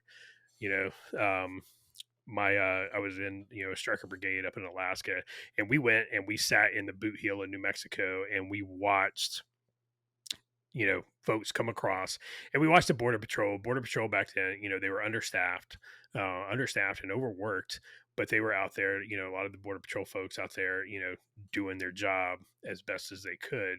And we it wasn't even close to the numbers that we're seeing now. So real quick, 'cause I'm a numbers guy, so I pulled up a few. So the average daily rate, and this is the average daily rate of those that are apprehended in January, was 4,700. In May, it had gone up to 7,500. Right, that's just people that have been contacted, apprehended, met, whether they claimed asylum or whatever. They didn't break it down that far. But if you look at the rest of the year with those numbers, right? So just the numbers in May. You go back, there's 209 days left in the year. So 7,500 times 209. I had to take my socks off for this one. Man, because I'm, Florida public schools, man, I don't math. That's 1.5 million for the rest of the year. 1.5 million, right? And so it's like, it's like drugs coming across the border. For every drug smuggler you catch, 10 got through, right? So, so if there's 1.5 million getting caught or apprehended, and now again, it doesn't break them down whether those people, or, they fall into one of those three bins that Luke, outlined, or, whether they claim amnesty or what have you. It doesn't break it down further than that. But if it's 1.5 million, you're right, Luke. I don't see how you can just logistically deport that many people. I don't see how you do it. In the El Paso sector alone, it went from 18,000 in January to 35,000 in May. That's just in the El Paso sector. It is like that is just, you think about how many people that truly is, right? I mean, just to get an idea how many people that truly is, 35,000. That's bigger than one of our. I mean, that's bigger than our military division. Yeah, You're talking about 35,000. That's a Metallica concert. Yeah. in one area. The border drives me nuts. It's not easy, to decide, because at the end of the day, right? So I don't want to sound cold and heartless, even though I am sometimes. I get why people want to come to the United States. Like, I get that. I completely understand that. If I was in, if I live, pick a country in Central or South America, and I had the opportunity to, get into the United States, absolutely by all means, I would take it. Right, because a lot of countries down there, opportunity's not there. The economy suck. Crime is, through the roof. Honduras is the murder capital of the world. It's just, it's not a place that I would want to raise a family. I definitely don't want my kids growing up, somewhere like that. So I understand why. It's just you have to do it the right way. You have to, put your papers in, and wait.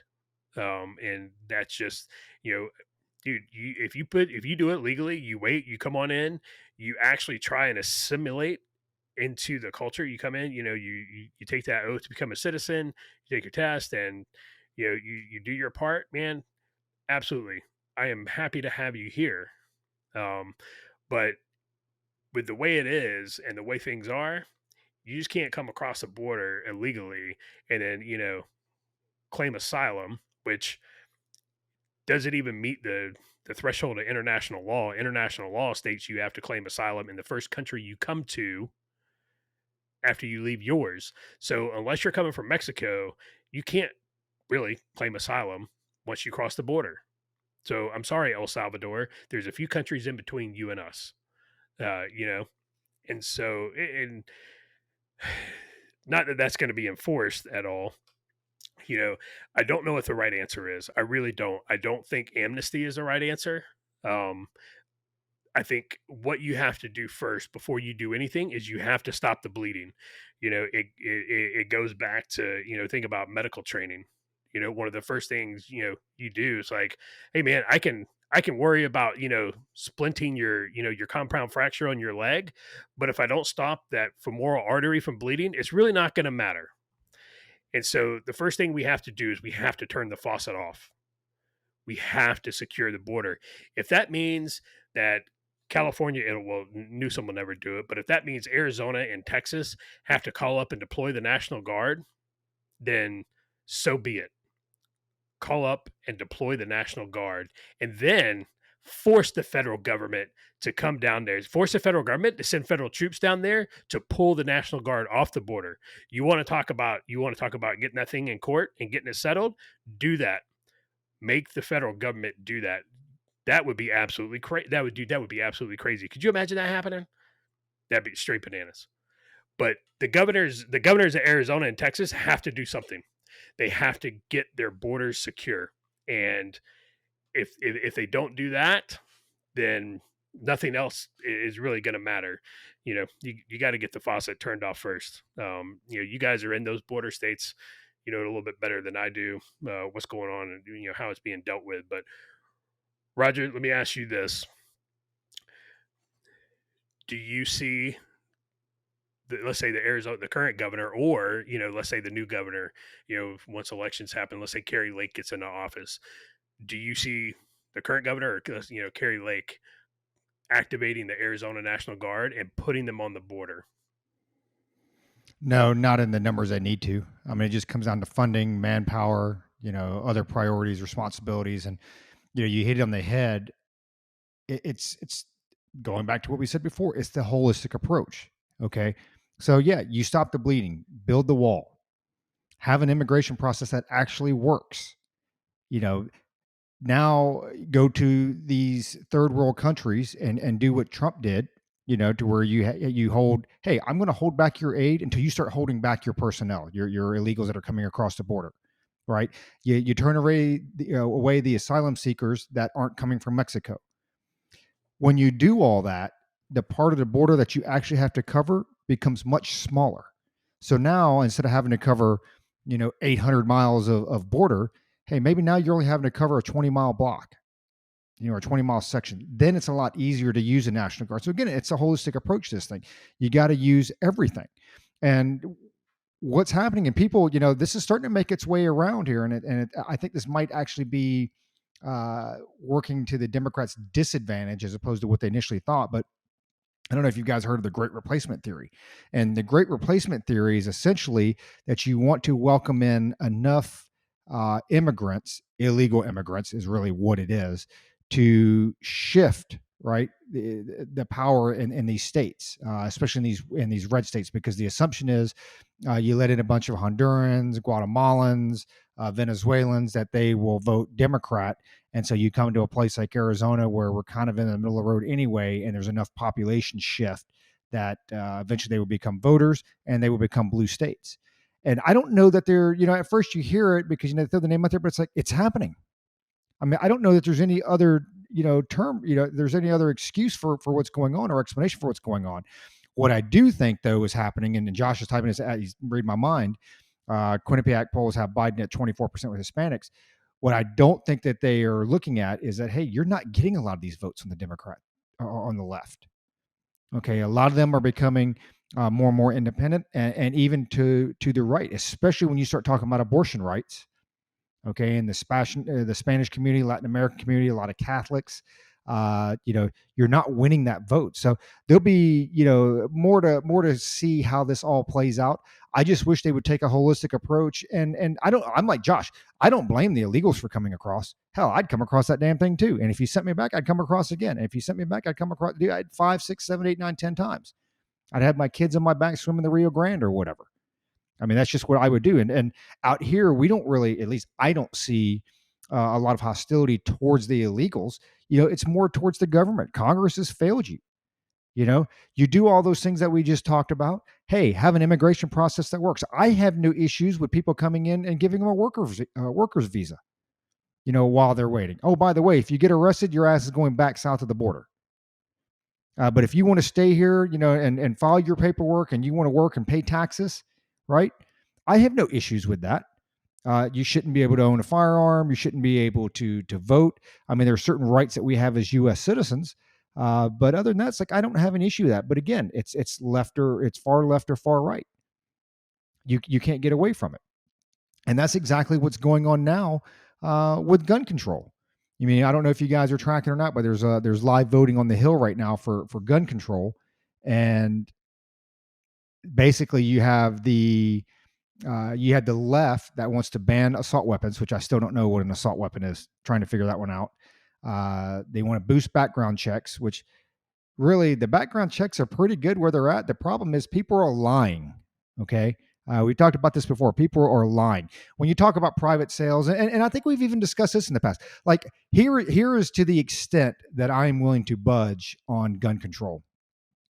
I am willing to say, and I think the NRA could actually get away with this and should embrace this.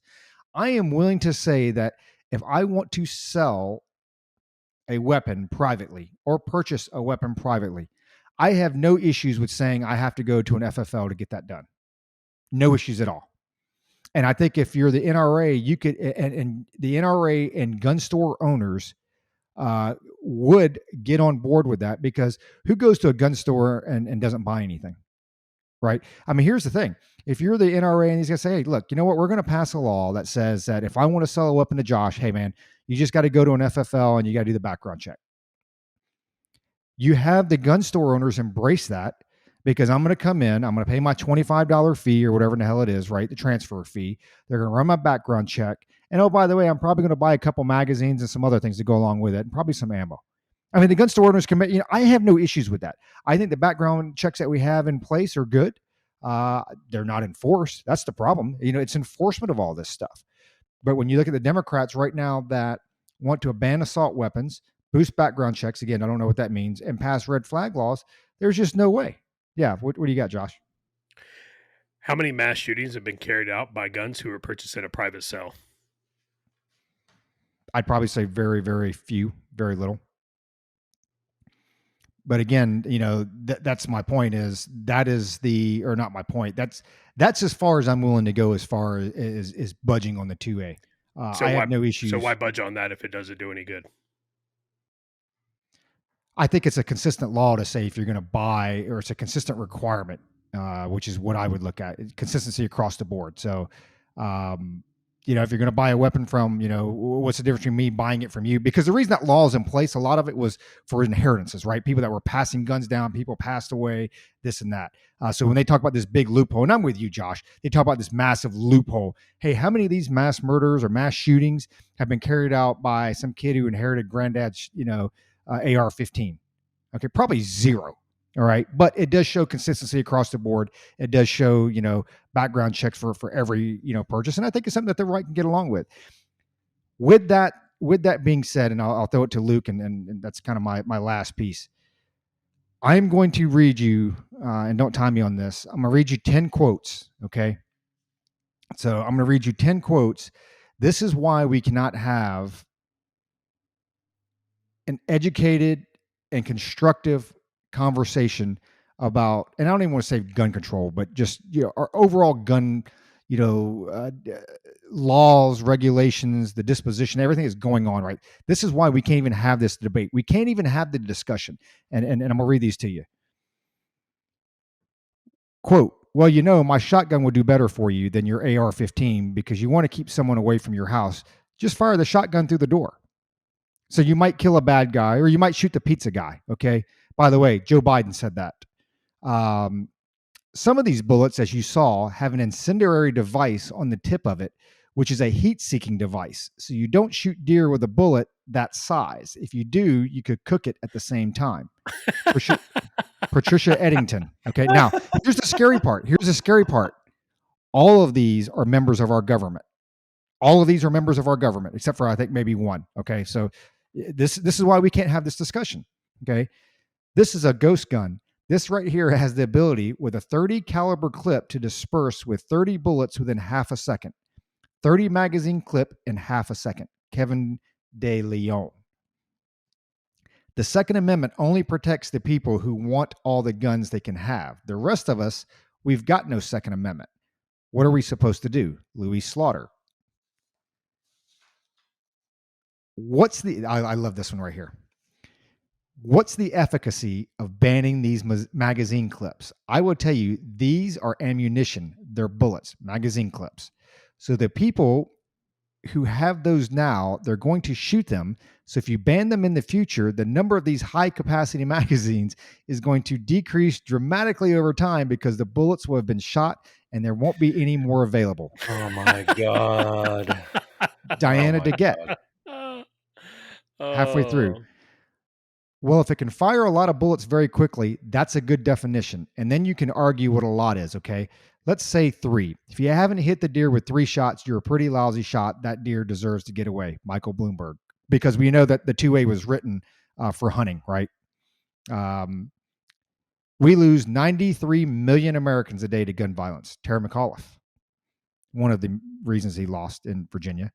I actually don't know what a barrel shroud is. I believe it's a shoulder thing that goes up. Carolyn McCarthy.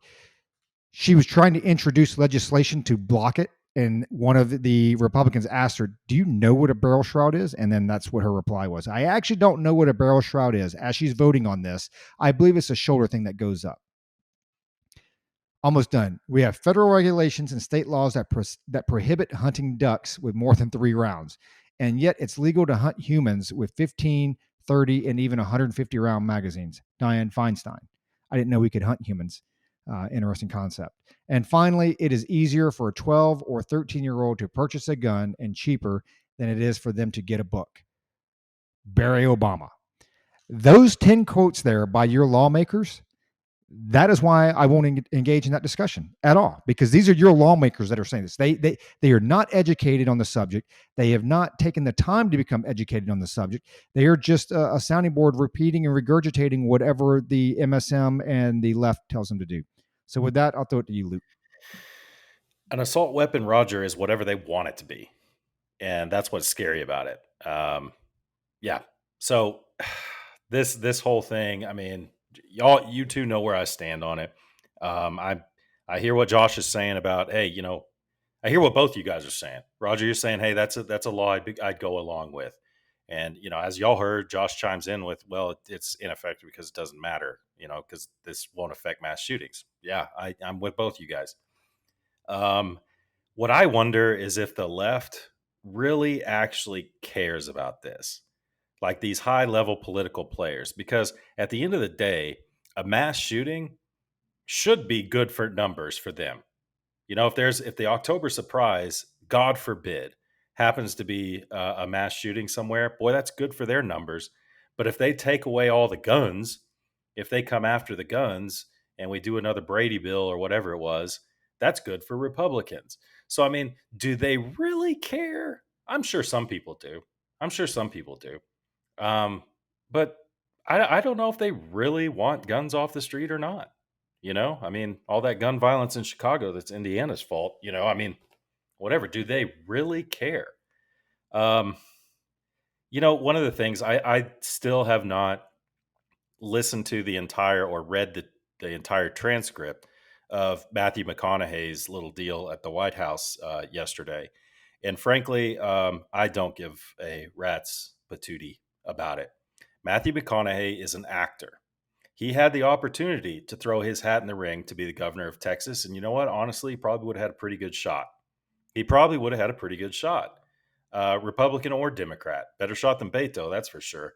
So, dude, you are an actor who is basically too lazy to go be not a lawmaker. A governor's not technically, well, I guess it could be, but you could be a representative, a leader of the people, but you chose not to do that. You chose to go ahead and live your cushy lifestyle, showing up to UT games and being the cool guy who smokes weed and probably does lines before going up and giving a speech at the White House. That's certainly what it looked like to me.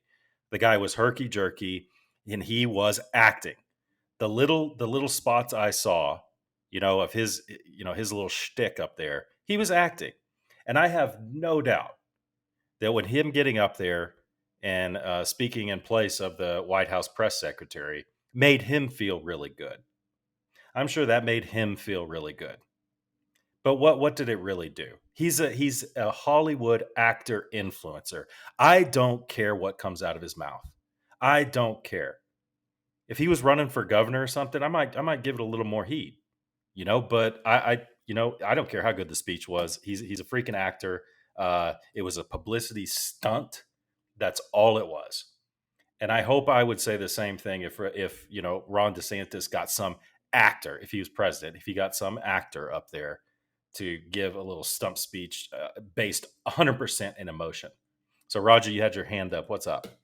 So, in answering Josh's question from the New York Times, 4 mass shootings since 1999 were carried out by guns from a private seller. So, Josh, I don't want to get into another argument that I'm going to win again. I'm joking. But I do want to ask you this, and I mean this with all intellectual honesty. I think we are both for making it harder to vote. I don't think we're for a poll tax that makes it impossible for someone to vote. But I think we would both be for making it harder to vote because the sacred franchise of voting is very important. And people obviously don't take it seriously enough because the majority of the American public doesn't even show up. And those that do, on both sides, are types of people you would not trust them with $1 of your money. So I'm all for, making it an effort to vote. So why not do that with firearms, with weapons, with arms? Okay, I'm not saying take away the right. I'm not saying that. But just like if you're going to own a weapon, this is a sacred franchise. This is a sacred right that you have. Now, I think I know what you're going to say. I get it. Voting is not necessarily enshrined, just like the Second Amendment is. It's not. But what are your thoughts on that? Like, if somebody comes at you with that, hey, you want to make it harder to vote? Why not make it harder to own firearms, to be in my beloved militia? So on the harder to vote thing, let's get that one way out of the first. Yeah, it's not a specified right in the Constitution. It's an enumerated right within the founding documents. It just, when it comes to the Second Amendment, like maybe some people, I've had some people call me irrational on my my unwillingness to compromise on anything. I largely believe that any law regulating firearms is an infringement. Like that's how pro like Second Amendment I am. I would rather have people walking around here like the Book of Eli than not have the ability to defend myself or defend my family. Like, I mean, that's where I'm at on this. And so I look at, now requiring, a test, requiring something, let's say, for proficiency training and stuff. I just like I can't get behind it. Like I just can't. Do I want people to be proficient with their firearms? Absolutely. I don't want it to look like our former pack clerks headed out, when we go to the range. Like, I don't want that, right? Nobody wants that. You can't show up in your club clothes. But it should be, it should not be a requirement. It should be an option. I want people to go do it. I think everybody who, purchases a weapon, if you're not familiar with them and you haven't been trained, go take a class. But it should be voluntary. It should not be a requirement. There's no other constitutional right that we put that on.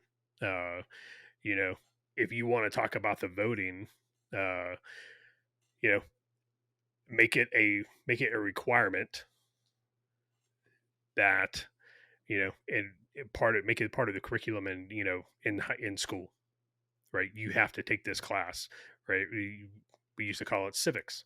Um, some schools don't teach that anymore. Bake that in, make it a requirement. You want to, I would also be 100% on board and okay with implementing gun programs in schools like we used to have. A lot of schools used to have, an air rifle team, and you were taught to respect firearms. You were taught what they were capable of. You were taught how to handle them properly. Like, I'm 100% on board with that. I'm not on board with, just arbitrarily, oh, you can't own that weapon until you go take a class on it. I'm not a fan of that at all. So I just can't get on board with that. On the Matthew McConaughey thing, I'm with you, man. I don't give a damn what that dude has to say, because a couple of years ago he was all about banning assault weapons, which I'm like, Roger, I've yet to have anybody explain to me what an assault weapon is, and they don't want to define it, because you're spot on with what you said, Luke, because it can be anything they want to be. They talk about, when you start asking, well, what's an assault weapon? They say, well, a military grade weapon. Okay, well, what's military grade? Something that people carry into war. Okay, well, I carried a Glock 19 into war. Is that now a weapon of war? Guys carried M14s into war. Is that a weapon of war? No. A lot of people say no because it doesn't look scary. Tomahawk. It's Tomahawks. tomahawks. Guys carry tomahawks into combat. Or is that a weapon of war? And so they don't want to define it, because then that paints them into a corner, and they would rather talk about the abstract, it goes in, it's in line with the whole, like, do something. Okay, what? Well, something. Okay, well, you need to be a little bit more specific than do something. As far as McConaughey goes, the thing that really bothered me about that whole thing, other than the fact that they let him get up there and speak, and he absolutely, I went back and watched it. You guys were talking about it. Looked straight like Dallas Buyers Club, coked out. I mean, it was bad. But was the green Converse. This really pissed me off. So his wife's holding these pair of green Converse, and he's up there talking about how that was the only way they were able to PID one of the kids was by her green Converse. And he's like, these are the shoes she was wearing. Or these are, he's like, these are the same shoes she was wearing, which he stated and, meant to insinuate that those were the literal shoes that were taken off that kid, which was absolutely complete bullshit. Because if you go and look at the picture of the kid that got posted online, which was the kid who got killed, they're not the same pair of shoes. The green's not even the same color. Hers are really faded. Those are brand new. And then you saw in another picture, Matthew McConaughey's wife is actually wearing them. So, I don't think Matthew McConaughey's wife, and she's not a big girl, but she can't wear an elementary school kid's shoes either. And they're the ones she had on were Kelly green. The one the kids had on were all faded, and scuffed up. You can't do. I've never seen anybody wear a pair of Chucks more than like 2 hours before they get scuffed up. That's just how Chucks are. They're playing on emotions, and they're trying to get people to pass. They're passing laws and making decisions based on emotion, right? And I didn't mean to put Roger on the spot with the question, how many mass shootings have been carried out with guns from private sellers, but I didn't know, and I was really curious, because saying, well, no more private sales, everything's got to go through an FFL. Okay, are we solving the problem? Or are we treating a symptom? I think we're treating a symptom. I think if we want to solve the problem, again, it starts at home. It starts back with that nuclear family. It starts, back getting kids on a positive track, not onto, well, we're just going to shove antidepressants down their throats, like Mike and Ike's.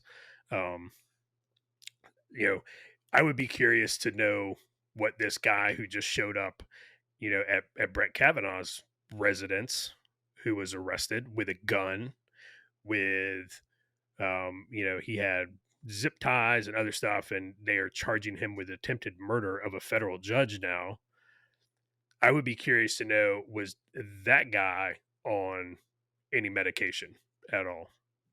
And Hell yeah, he was. And Come yeah, on. come on, man. Whether it be legal or illegal meds. I just, yeah, I know that's a long-winded response to your question. I hope I answered it.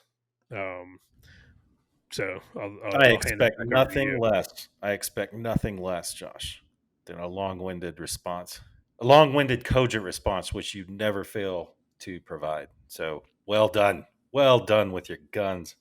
Guns up, man. Got to regulate those things. So hey, Roger, what do you think, man? How hot is it in there now? It's nice and cool. It's nice and cool. I got a little breeze blowing on me or whatever. They're picking on me because we're sitting on here and it's like, hey man, AC shuts off at 3. Shit don't cut back on until 6. So 3 to 4 is not too bad, but after that it starts to get a little toasty, 78 or whatever. But I like to be comfortable. But those of us, those that have watched the show here for the last 2 years, they remember Luke sitting in a hot box, literally wiping sweat off his forehead. So I don't want to hear him bitch or complain or anything. But I do have one last thing before we go around the horn. I guess this is my last thing going around the horn. So generally speaking, and I think Luke may have been farther down the road than I was, or turning the corner, maybe a little quicker to turn that corner. But I try not to be a conspiracy theorist, right? And he's brought up Alex Jones a couple of times. And wow, a lot of the stuff that's coming through, and Josh has said the same thing. A lot of these things that were conspiracies 6 months ago are turning out to be true, yada, yada, yada. And I try not to be the black helicopter guy. And I really do make an honest attempt at pulling through the facts and doing my own due diligence or whatever. Here is what kills me when you talk about the election of 2020. I know some people are tired of it, and that's part of the problem, right? People are tired of it, and they're trying to put it to bed and move on. Here is what turns me into the black helicopter guy, and this is a recent article came out 4 days ago now, on June 4th. Maricopa, and I'll read these first 2 paragraphs and leave it at this. Maricopa County officials declare Election Day as over as newly revealed records show 19,000 ballots were counted after 2020 Election Day deadline. Now, mind you, Joe Biden won the state of Arizona by 10,457 votes. Okay. Now, again, would that have swayed the election? Who knows? I'm just showing you what we have here in Arizona, Maricopa County. But there are a chain of events that happen after this, or that it impacts. So Maricopa County election officials ignored questions Friday about an 11-page report by an election integrity group that say they discovered 20,500 ballots were received by the Maricopa County Recorder's Office and subsequently counted after the legal deadline of 7 p.m. on Election Day, November 3rd, 2020. Only 934 of those ballots, the group says, were rejected for lateness. Joe Biden was certified the winner of Arizona by 10,457 votes. So 20,500 ballots come in after the 7 p.m. deadline, which is Arizona law. 934 are thrown out. Okay, so you still have another 19,000 ballots out there and Joe Biden only won by 10,457. Now, who knows what the votes for those ballots, or who they were for. Could have all been Joe Biden, could have all been Donald Trump, mixed bag, what have you. So I won't get into all that. But the Arizona Sun-Times asked the recorder's office several questions regarding the ballots, including why they had difficulty producing the ballot receipts for the months, why the late ballots were tabulated, whether there were really only 934 ballots rejected for being late, and why there were no records indicating whether ballots received the day after the election were transferred to the Maricopa County Treasurer. Maricopa County Communications Director Megan Gilbertson did not address the inquiries directly. Instead, she replied in part, "The 2020 election is over. We continue to stand by the integrity of our workers and the effective checks and balances in place that allow us to provide free, fair, and accurate elections." That pisses me off. That pisses me off because, one, you have a major publication in the state of Arizona that in my opinion, is asking very legitimate questions. And if you want to ensure election integrity and transparency, then that official should come out and address, yes, there are 20,500 ballots that came in. This is what happened, yada, yada, yada. Okay, whatever that explanation is. The fact that you don't come out, because if I know I'm in the right, like all of us, we've all been taught this. If you know you're in the right, dude, I'm going to defend that, right? I'm going to die on that hill. Nope. These ballots came in at 6:58. I have the cell phone records of the driver to prove it. I have a receipt, chain of custody right here. It's all signed. They came in at 6:58. This is why they were counted. The fact that you can't and aren't willing to go back and do that tells me that you're hiding something. It tells me that you're hiding something. And that just happened here with Maricopa County. Okay, it's the largest county in Arizona. That happened here. What about the rest of the states? And again, I won't even get into who the votes were for. Maybe they were all Biden. Who knows? Maybe it didn't matter. What I do know is that there were 20,500, 19,000 ballots that look like they were counted that probably shouldn't have been counted, with Joe Biden only winning by 10,457 votes. So that's all I got to say. I'll throw it back to you, Luke. Yeah, those good points, man. Good points. I try not to be the conspiracy guy. I really try not to, but man, sometimes it just, God, It's hard. It's you're hard, running right? Like, through why wouldn't you Occam's come out and just razor. answer it? Yeah. You run it through Occam's razor. Doesn't really make sense. You run it through Hanlon. What is it? Hanlon's razor, Josh? What is it? Yeah. It doesn't make sense. You run it through what we call the Paul corollary, where the simplest, not only is the simplest explanation, but the most mundane, stupid explanation is probably, it doesn't work. And it's just like, man, you run it through those filters and where are you supposed to go with it? Yeah, it's tough these days, man. Uh, Real quick, a plane carrying nuclear material just went down in California near the southern border. 5 dead on board. So that's a tragedy. It's never good when well, first of all, when military members or whoever die in a plane crash, but it's also definitely not good when there's nuclear material on that thing. I want to shout out that I don't think Matthew McConaughey is a bad person. I really don't. I could probably definitely hang out with a dude and have a couple beers or whatever. He seems like a nice guy, but again, I who else is a nice guy? Josh is a nice guy. Roger's a nice guy. Our audience are nice guys, and I would rather hear from every man who's a little bit more in touch with the world than a freaking Hollywood actor who probably lost contact with the real world a long time ago. So I don't think he's a bad guy. Just I don't think he has a place on the national stage discussing policy or trying to manipulate emotions. I think Because that means that Luke's voting for him for governor. it depends on his platform, bro. Even DeSantis has a red flag laws. So real quick, Chris, I don't know how to pronounce her last name, but one of DeSantis's communications people, Christina Pushaw or something. She that girl is hot, straight fire, man, and that girl is going to get her own radio show, podcast, whatever. She's the next Candace Owens, or Fox News gig. She is playing it just right. Accused of being, filing for being a foreign agent or an agent for a foreign government late. She was represented Saakashvili, who was a Ukrainian, not dissident, but he was going against the grain back in the day when they had shortly after the revolution. He's Georgian Ukrainian, and people are like, she's a Russian agent. It's like, you people are obviously not paying attention to what's going on. And so shout out to her. Follow her on Twitter, man. That girl is on fire. man, she's just laying waste to everyone, and she would be a great press secretary. So maybe she's going that route. Real quick shout out, Carlton Zeus, as always. We're exploring ways to get him on the program. He's getting a little bit more outspoken. Oh, Carlton Zeus, McLovio Cavazos, I think, is his Facebook. And, all his fans know, and he tried to steer clear of politics, but man, even he is seeing that, man, Joe Biden, this dude, I mean, come on.